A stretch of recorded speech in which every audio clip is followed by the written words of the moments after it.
Hello বন্ধুরা, welcome to my Saraswati kitchen. আশা করি তোমরা ভালো আছো, আমিও ভালো আছি। আজকে নিয়ে চলে এসেছি খাম আলু। অনেকে খাম আলু বলে, অনেকে মেটে আলু বলে, যেহেতু এটা মাটির নিচে হয় তো অনেকে অনেক রকম নামে বলে, তো আমরা একে খাম আলুই বলি। তো খাম আলুটাকে আমি ছোট ছোট করে পিস পিস করে কেটে নিয়েছি আলুর মতো। ওই খাম আলু দিয়ে আর এই ল্যাটা মাছ দিয়ে আমি রান্না করব। তো দেখো এই ল্যাটা মাছ আর খাম আলু দিয়ে কিভাবে বানাই। তার জন্য এখানে আমি গ্যাসটা ধরিয়ে নেব, কড়াইতে জল দিয়ে দেবো।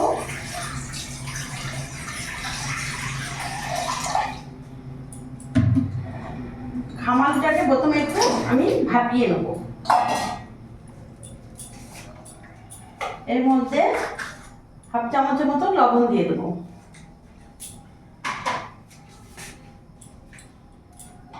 ভালো করে ভাপিয়ে নেব।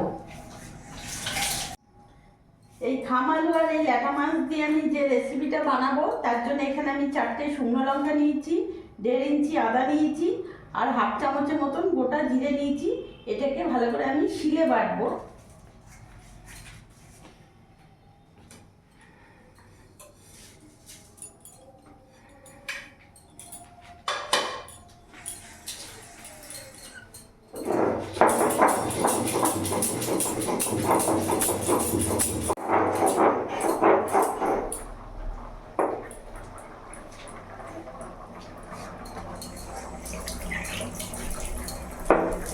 ভালো করে শিলে বেটে নিয়েছি।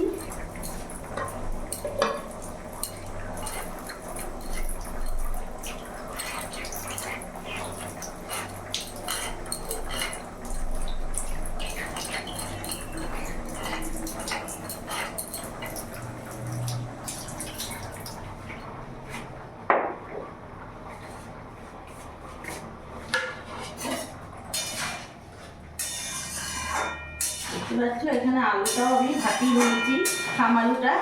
এবার আমি নামিয়ে ফেলবো।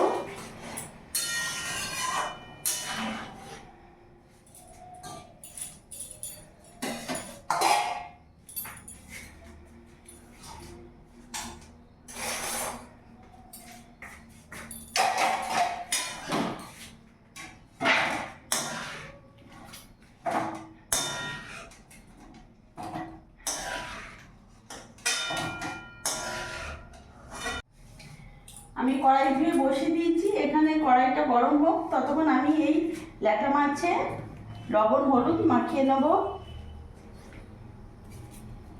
লবণ দিয়ে দিলাম,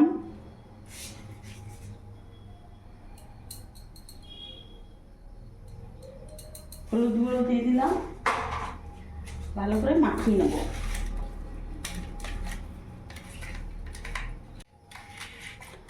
ভালো করে মাছে নুন হলুদ মাখিয়ে নিয়েছি।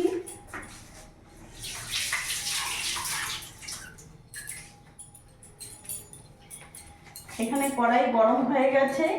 এই গরম কড়াইতে আমি এখানে একটা তেজপাতা নিয়েছি, হাফ চামচ জিরে আর হাফ চামচ ধনে, গোটা ধনে নিয়েছি। এটাকে শুকনো কড়াইতে আমি ভেজে নেব।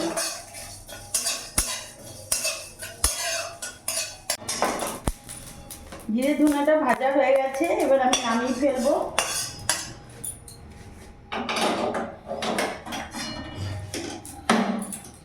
ওই গরম কড়াইতে আমি এখানে সরষের তেল দিয়ে দেবো।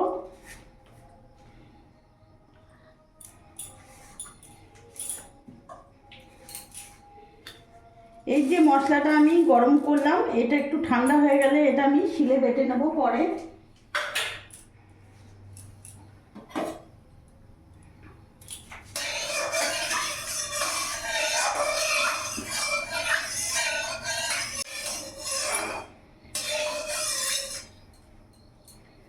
তেল গরম হয়ে গেছে, এবার এক এক করে আমি মাছ ছেড়ে দেবো।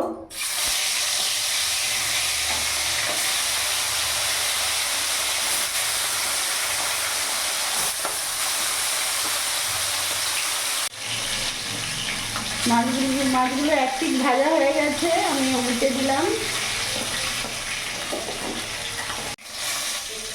মাছগুলো ভাজা হয়ে গেছে, আমি এবার নামিয়ে ফেলবো।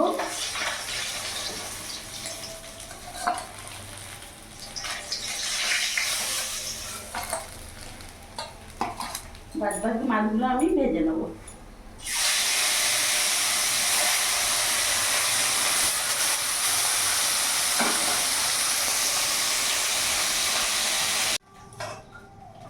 বাকি মাছগুলো ভাজা হয়ে গেছে, আমি এবার নামিয়ে ফেলছি।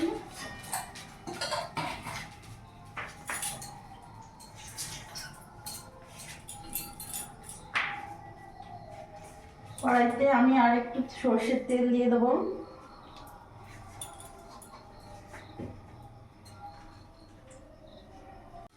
ফোড়নে দিয়ে দিলাম শুকনো লঙ্কা, গোটা জিরে,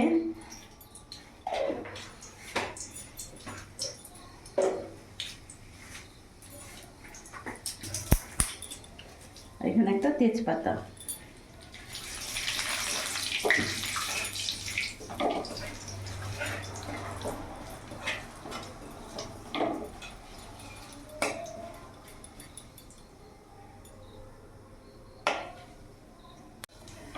ফোড়নটা ভাজা হয়ে গেছে, এরই মধ্যে সেদ্ধ করা খাম আলুটা আমি পুরোটা দিয়ে দেবো।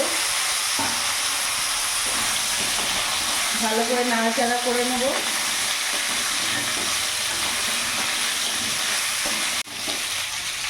এখন এক এক করে সব উপকরণ দিয়ে দেবো। 1 চামচ লবণ দিয়ে দিলাম,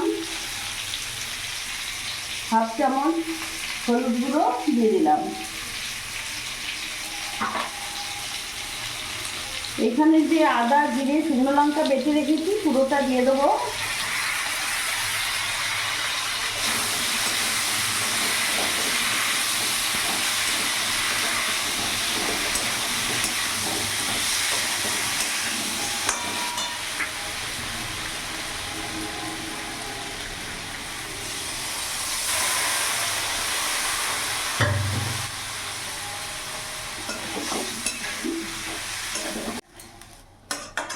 ভালো করে নাড়াচাড়া করে নিয়েছি মশলা দিয়ে। এখন আমি কিছুক্ষণ সিম আঁচ করে ঢাকা দিয়ে রেখে দেবো। গ্যাসের ফ্লেমটা আমি এখন একটু সিম আঁচ করলাম, ঢাকা দিয়ে রেখে দেবো। জিরে ধনে আর তেজপাতাটা যেটা আমি শুকনো কড়াইতে ভেজে নিয়েছিলাম, এটা আমি ভেজে নেবো শিলে।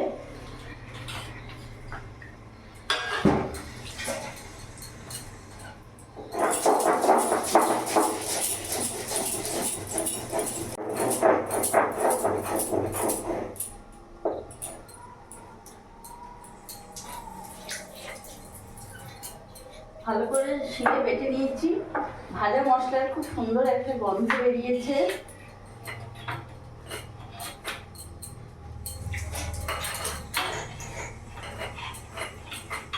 কিছুক্ষণ আমি ঢাকা দিয়ে রেখেছিলাম, এবার আমি ঢাকাটা খুলে ভালো করে নাড়াচাড়া করে নেব। গ্যাসের ফ্লেমটা একটু বাড়িয়ে দেবো।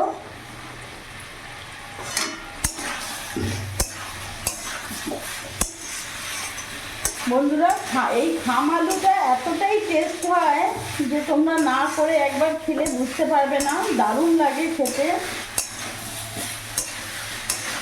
আর আমি যেভাবে আজকে দেখাচ্ছি সেইভাবে একবার হলেও করে দেখো, পুরো নতুন নতুন অন্য রকম স্বাদ পাবে। ভালো করে কষানো হয়ে গেছে, এবার আমি জল দিয়ে দেবো।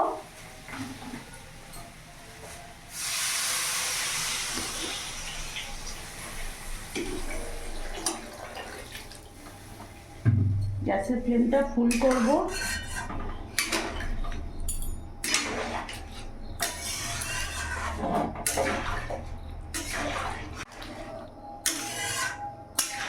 এবার ভালো করে ফুটতে দেবো,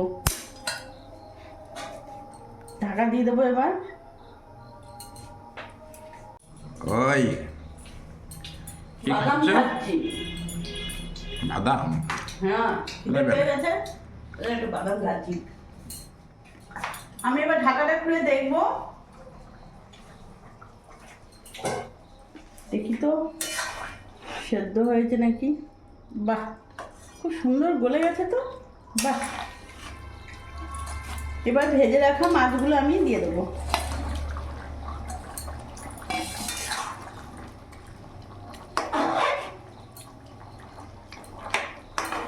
এইভাবে ভালো করে ঝোলের মধ্যে একটু ডুবিয়ে দেবো, যাতে ভালোভাবে ফুটতে পারে।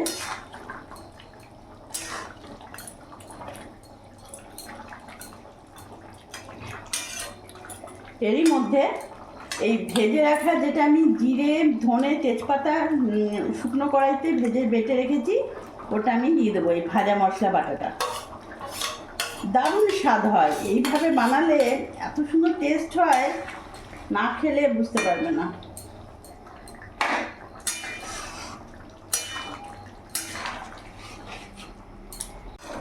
এবার ভালো করে ফুটিয়ে নেব।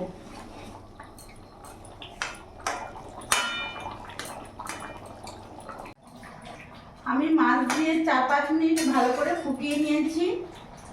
এবার আমি গ্যাসটা অফ করে দেবো। খাম আলু ল্যাটা মাছের ঝোল একেবারে রেডি। এবার নামিয়ে ফেলবো।